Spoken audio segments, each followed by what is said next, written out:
ఏంటి అసలు ఏం జరుగుతుంది అంటే కొత్త గవర్నమెంట్ 2 ఇయర్స్ కంప్లీట్ అయిపోతుంది, కాంగ్రెస్ గవర్నమెంట్ వచ్చి రేవంత్ రెడ్డి గారి సర్కార్ స్టార్ట్ అయ్యి. సో ఈ 2 సంవత్సరాల నుంచి మనం తీసుకున్నామంటే ఓవరాల్గా ఈ రియల్ ఎస్టేట్ మార్కెట్ కానీ పరిశీలించామంటే సో అంత ఫాస్ట్గా ఉన్నట్లు కనిపించట్లేదు అని చెప్పి కూడా ట్రేడ్ వర్గాలు చెప్తున్నాయి. అంటే గత ప్రభుత్వంలో ఉన్నప్పుడు ఎలా ఉండింది, ఇప్పుడు ఈ 2 ఇయర్స్ కంప్లీట్ అయిపోయింది కదా కాంగ్రెస్ గవర్నమెంట్ వచ్చిన తర్వాత. సో రియల్ ఎస్టేట్ ఎలా ఉంది, ఏంటి కంపారిజన్ తీసుకున్నాంటే దానికి దీనికి ఏంటి తేడా? కంపారిజన్ అంటే సార్, ఇప్పుడు కేటీఆర్ గవర్నమెంట్ ఉన్నప్పటికీ ఇప్పటికీ తేడా అనేది ఎగ్జాక్ట్ ఈ డిఫరెన్స్ అనేది చెప్పలేమండి ప్రెసెంట్గా. ఎందుకంటే లాస్ట్ 2 ఇయర్స్ ఇంపాక్ట్ కొద్దిగా ఉంది, గవర్నమెంట్ స్టెబిలైజ్ అవ్వడానికి టైం పట్టింది. బట్ అలా అని చెప్పేసి ఏదైతే ప్రజెంట్ ఉన్న గవర్నమెంట్ ఎక్స్టెన్షన్ చేస్తుందో టీ హబ్ కానీ మిగతా కానీ రీసెంట్ స్మాల్ కన్ఫ్యూజన్ ఉండే, బట్ దానికి మళ్ళీ క్లారిటీ ఇచ్చిన్నారు. సో ఎప్పుడు కూడా ప్రీవియస్ గవర్నమెంట్ చేసిన వాటిని ప్రజెంట్ గవర్నమెంట్లో ముందుకు తీసుకెళ్తేనే డెవలప్మెంట్ యాక్టివిటీ ముందుకు వెళ్తుంది. అప్పట్లో చంద్రబాబు గారు, మళ్ళీ రాజశేఖర రెడ్డి గారు, మళ్ళీ ఇంకొక గవర్నమెంట్ అది అది ఆ ఫేజ్ ఎప్పుడు కూడాను కంటిన్యూషన్ చేస్తేనే గవర్నమెంట్స్ డిస్టర్బ్ చేయకుండా ఉంటే అది గ్రోత్ ఎప్పుడు ఉంటుంది. ప్రజెంట్ ఇప్పటిదాకా అయితే మాత్రం మార్కెట్ గ్లోబల్ పారామీటర్స్ వల్ల తగ్గింది కొద్దిగా, కానీ ప్రజెంట్ ఉన్న దానికన్నా కూడాను ఫ్యూచర్లో ఎలా ఉంటుంది అని అంటే గవర్నమెంట్స్ చేంజ్ అయ్యే కొద్దీ వాళ్ళ పాలసీలు డిఫైన్ చేస్తాయి గవర్నమెంట్ని. సో ఇప్పుడు కొత్త పాలసీలు రావచ్చు, లేదా 4th సిటీ అని చెప్పేసి రేవంత్ రెడ్డి గారు దాన్ని చేస్తున్నారు. సో ఇటువంటి యాక్టివిటీస్ వల్ల ఏమవుతుందంటే కొద్దిగా మార్కెట్స్ చేంజ్ అవుతూ ఉంటాయి. జనాలు కూడా కొద్ది గొప్ప అట్లీస్ట్ ఎక్స్ప్లోర్ చేసి చూద్దాం అక్కడ ఏదో ఉంది కదా కొనుక్కుందాం ఫ్యూచర్స్గా అనుకోవడానికి ఆలోచిస్తారు ఖచ్చితంగా. సో ఆ ఇంపాక్ట్ అయితే ఉంది, మార్కెట్ అయితే పూర్తిగా ఏం పడిపోలేదు, కొద్దిగా స్లో డౌన్ అయినట్టు మనం వాస్తవం. అంటే 4th సిటీ విషయంలో రేవంత్ రెడ్డి గారు చాలా సీరియస్గా తీసుకున్నారు. మన ఒక సబ్మిట్ కూడా జరిగింది అక్కడ, వరల్డ్ మొత్తం చూపు మళ్ళీ అటువైపు వచ్చింది. సో ఇలాంటి సందర్భంలోనే మళ్ళీ కేసీఆర్ గారు చేసిన వ్యాఖ్యలు మళ్ళీ మార్కెట్ మీద ప్రభావం చూపించాయి. మార్కెట్ మీద ప్రభావం చూపించాయంటే కొంత మార్కెట్ మీద ప్రభావం లిటిల్ ఉంటుందండి, ఎక్కువ ఉండదు. ఎందుకు అంటే హైదరాబాద్ ఉన్న 19 ఎగ్జిట్స్లో కంప్లీట్ 19 ఎగ్జిట్స్లో ఎగ్జిట్ నెంబర్ 14, 15, 16 అంటే బెంగళూరు, పెద్దగోల్కొండ, తుక్కుగూడ ఎగ్జిట్స్ ఏవైతే మనం మాట్లాడుతున్నామో ప్రజెంట్గా టాటా రోడ్ అని చెప్పేసి రావిర్యాల దగ్గర నుంచి ఆ కొంగరకల్లాను డైరెక్ట్ రోడ్ మెయిన్ రోడ్ ఒకటి వస్తుందన్నమాట. సో ఈ వ్యాఖ్యల వల్ల కొద్దిగా ఉండొచ్చేమో కానీ బట్ గవర్నమెంట్లు మారుతున్నా లొకేషన్ మారట్లేదు. మీరు అబ్జర్వ్ చేస్తే గవర్నమెంట్లు మారుతున్నా, ఇప్పుడు ఇంతకుముందు రాజశేఖర రెడ్డి గారు ఆ టైంలో ఫార్మాసిటీ అని ఉండేది, ముచ్చర్ల ఫార్మాసిటీ అని ఉండేది, తుక్కుగూడ బెల్ట్లో ఫ్యాబ్ సిటీ, తర్వాత మహేశ్వరంలో జెమ్స్ అండ్ జ్యువెలరీ పార్కు, అలా అని చెప్పేసి పక్కన మన Tukkuguda back side hardware park, ఇలా కొన్ని ఆల్రెడీ కంపెనీస్ ఉన్నాయి. సో గవర్నమెంట్స్ మారుతున్నా లొకేషన్ మాత్రం అక్కడనే maximum Tukkuguda surrounding of airport దగ్గరలోనే వస్తుంది. ఎందుకంటే ఫార్మాసిటీ ముచ్చర్ల ఫార్మా అన్నారు, తర్వాత మళ్ళీ ఇప్పుడు రీసెంట్గా ఫ్యాబ్ సిటీని అదే ఈ సిటీగా మార్చారు. ప్రెసిడెంట్ రేవంత్ రెడ్డి గారు మళ్ళీ ఆయన AICTE, 4th city, skill university అని చెప్పేసి సో కాల్డ్ డిఫరెంట్ నేమ్స్ తోటి అక్కడ ఎస్టాబ్లిష్ చేస్తున్నారు. Mirkhanpet, exactly Kandukur, Mirkhanpet surroundings, those Mucherla surrounding ఏరియాసే.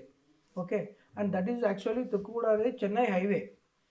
Bengaluru highway ఎట్లయితే ఉందో, ఎగ్జిట్ నెంబర్ 16 శంషాబాద్ నుంచి బెంగళూరు హైవే ఎట్లయితే ఉందో అది actually Chennai highway. So Chennai హైవేకి ఎవరైనా నెక్స్ట్ టైం ఇన్ కేసు అది బాగా రెడీ అయిపోతే ఇప్పుడు ఇక్కడ నుంచి వెళ్ళి బెంగళూరు నుంచి కర్నూలు ఇట్లా ఈ 1 hour డ్రైవ్ టైం ఏదైతే ఉందో 1 hour drive time they can save. So దానికి డోకా లేదు. డెఫినెట్గా గవర్నమెంట్స్ మారొచ్చేమో కానీ లొకేషన్ మారే అవకాశం లేదు. అండ్ ఇన్వెస్ట్మెంట్ డబ్బున్న వాళ్ళు, హోల్డ్ చేయగల కెపాసిటీ ఉన్న వాళ్ళు మాత్రం ఖచ్చితంగా అక్కడ ఇన్వెస్ట్ చేస్తారు, గ్యారెంటీగా దే విల్ గెట్ రిటర్న్స్. మార్కెట్ని విపరీతమైన హైప్ తీసుకుని రావటమే ఇలాంటి పరిస్థితులకు కారణం అంటే విపరీతమైన హైప్ అంటే అండి, ఇప్పుడు ఇన్వెస్ట్మెంట్స్ అంటే ఏం చూస్తారు బేసికల్లీ మనం general tendency of any human kind, like గోల్డ్లో పెడదామా, లేదంటే స్టాక్ మార్కెట్లో పెడదామా, లేదంటే ఆల్టర్నేట్ ఇన్వెస్ట్మెంట్స్ ఏమున్నాయి వాటిలో పెడదామా అని చూస్తారు. సో ప్లాట్స్ లేదంటే కమర్షియల్ ఆఫీస్ స్పేసెస్లో పెట్టడానికి చూస్తారు. సో ప్లాట్స్ అంటే ఫస్ట్ గుర్తొచ్చేది ఎవరైనా లోకల్గా లోకల్గా తెలుగేట్స్గా అంటే 2 తెలుగు రాష్ట్రాల్లో కూడాను ఎక్కడైతే బాగుంటుందో, కంఫర్ట్ ఉంటుందో అక్కడ ఇన్వెస్ట్ చేస్తే మనకు రేపు పొద్దున 5 ఏళ్ళకో 10 ఏళ్ళకో మంచిగా ఇన్వెస్ట్మెంట్ పెట్టిన దానికి వాల్యూ ఉండే అవకాశం ఉంటుంది అని చెప్పేసి పెడతారు. సో దానికి డోకా ఉండదు కదా. సో ఆ పారామీటర్లో it is a good one. ఎందుకు అసలు పబ్లిక్ అంత ఇంట్రెస్ట్ చూపించట్లేదండి అంటే రియల్ ఎస్టేట్ మీద?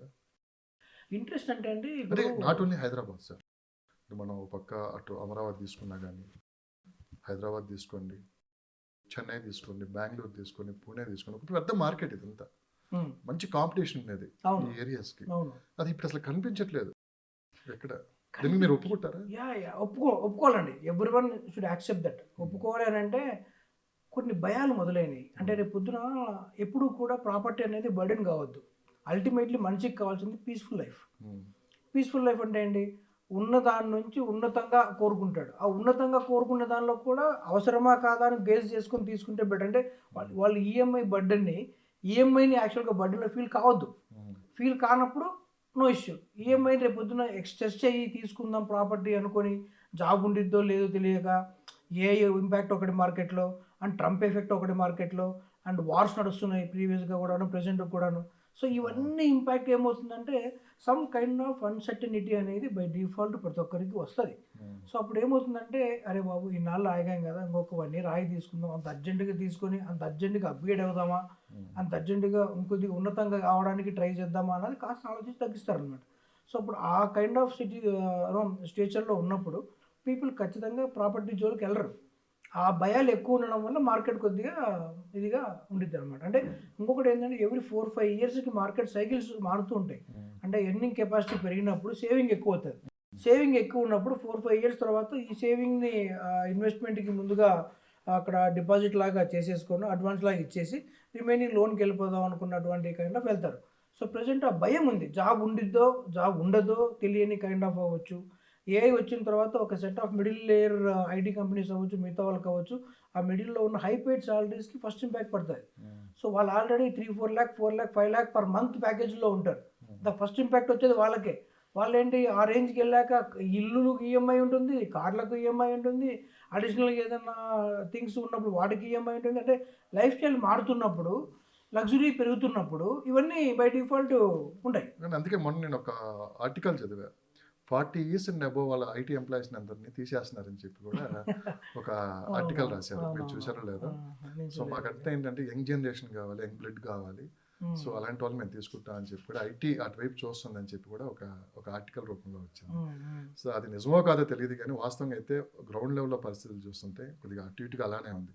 అంటే ఒక ఎక్కువ మంది సీనియర్స్ ఉండటం వల్ల సో వర్క్ అనేది అక్కడే ఆగిపోతుంది. ఇంకా కొత్తగా మనం క్రియేట్ చేయాలని చెప్పి కూడా ఆ కంపెనీస్ ఆలోచిస్తున్నాయని చెప్పి కూడా అన్నారు. అంటే జాబ్స్ భయం అన్నారు కదా మీరు ఒక మాట. సో ఆ భయం ఇక్కడ కూడా ఉన్నట్టు కనిపిస్తున్నట్టు.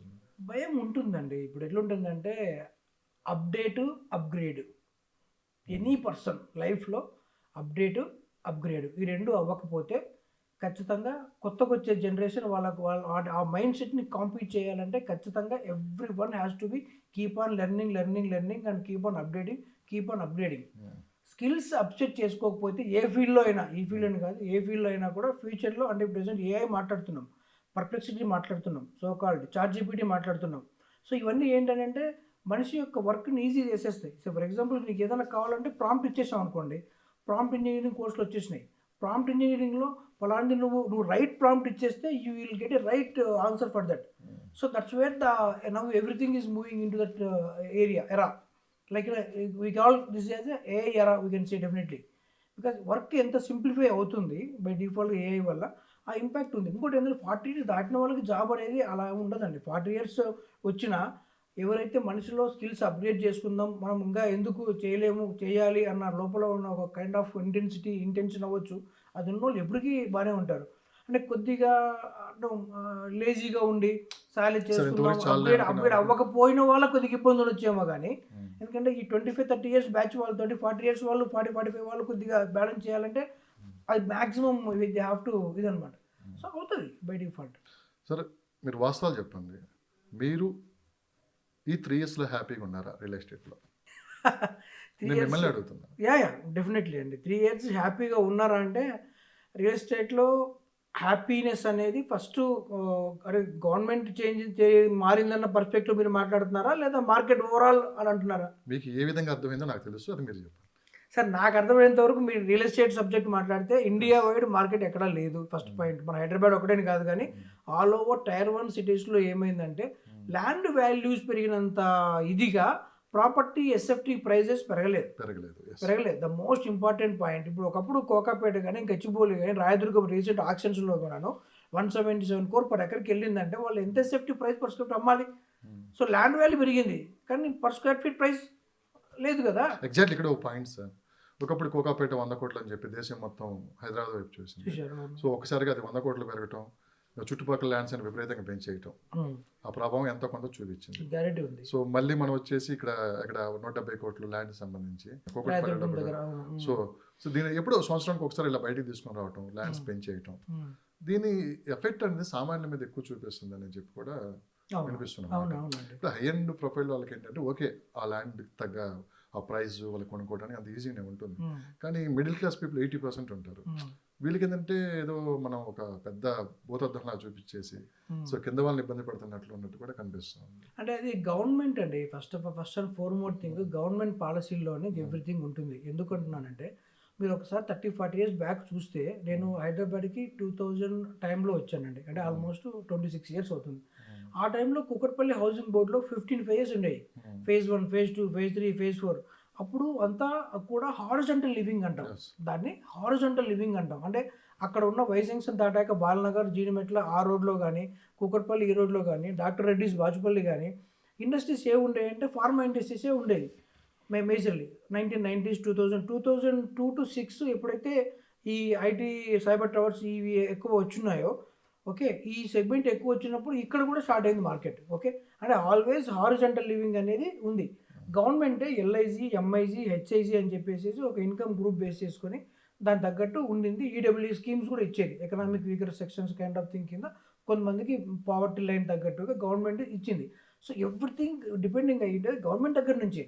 ఇప్పుడు మళ్ళీ coming back to the same point, మీరు 170 crores అంటున్నాం కదా, మనం మాట్లాడుకుంటున్నాం కదా, దానికి రీజన్ కూడా ఎఫ్ఎస్ఐఏ. ఇండియాలో నాకు తెలిసినంత వరకు, నా నాలెడ్జ్ ప్రకారం కూడా ఇండియాలో ఎక్కడా లేనంత అన్లిమిటెడ్ స్క్వేర్ ఫీట్ ఏరియా 1 acreలో అచీవ్ చేసేది హైదరాబాద్లోనే. ఆ ఎఫ్ఎస్ఐ అనేది అచీవ్ చేయలేకపోతే ఇన్వెస్టర్స్ కూడా దాన్ని కొనరు ఆ ప్రైస్కి. సో అది ఎందుకు వస్తుందంటే బికాస్ ఆఫ్ గవర్నమెంట్ దానిలో ఇచ్చిన ఆ kind of small FSI rule ఏదైతే ఉందో దానికి అన్లిమిటెడ్ కట్టుకోవచ్చు అన్నప్పుడు ఆటోమేటిక్గా వాళ్ళు తగ్గట్టు కాస్ట్ ఆఫ్ కన్స్ట్రక్షన్ లెక్కేసుకుంటారు, ల్యాండ్ కాస్ట్ లెక్కేసుకుంటారు. సో వాళ్ళకి మిగిలిన మార్జిన్ లెక్కేసుకొని they are purchasing the properties.